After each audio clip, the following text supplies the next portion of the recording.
আসসালামু আলাইকুম, hello everyone. সকলে কেমন আছেন? আশা করছি সকলে আল্লাহর রহমতে ভালোই আছেন।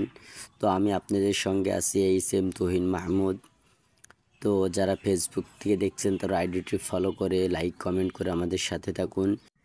আসলে আজ কয়েকদিন ধরে একটা বিষয় আপনাদেরকে বলবো মনে করছিলাম, কিন্তু সেরমভাবে সময় হয়ে ওঠেনি। বলছিলাম আসলে এই ব্লগ ভিডিওগুলো করা, মোটর সাইকেল নিয়ে ব্লগ ভিডিও বানাই, এটা মানুষের আনন্দের বিষয়, এটা মানুষের ইচ্ছা, এটা মানুষের একটা স্বপ্ন।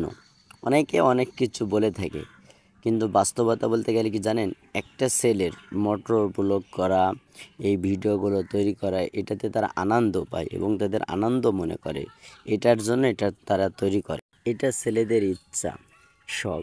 অনেকে অনেকভাবে ইচ্ছা থাকে, হয়তো বা সমর্থনে হয় না কিংবা অর্থের দিক দিয়ে কুলায় না, এরপরেও অনেক ছেলেরা এগুলো তৈরি করে।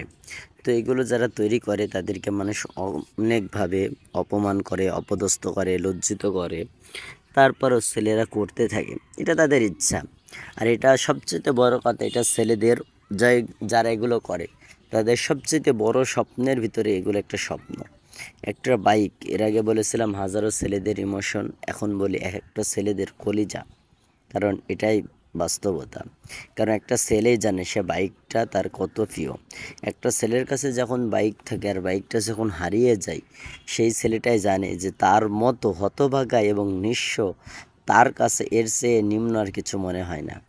আর সবচেয়ে বড় কথা, বাইক এটা আমাদের একটা কলিজার মতো। আর এটা নিয়ে আমরা স্বপ্ন দেখতে, ভিডিও করতে, ব্লগ করতে, ইত্যাদি করতে আমরা খুব ভালোবাসি। এটাই আমাদের ছেলেদের স্বপ্ন, এটাই বাস্তবতা। তো ভালো থাকবেন, আল্লাহ হাফেজ, দেখা হবে পরবর্তী কোনো ভিডিও।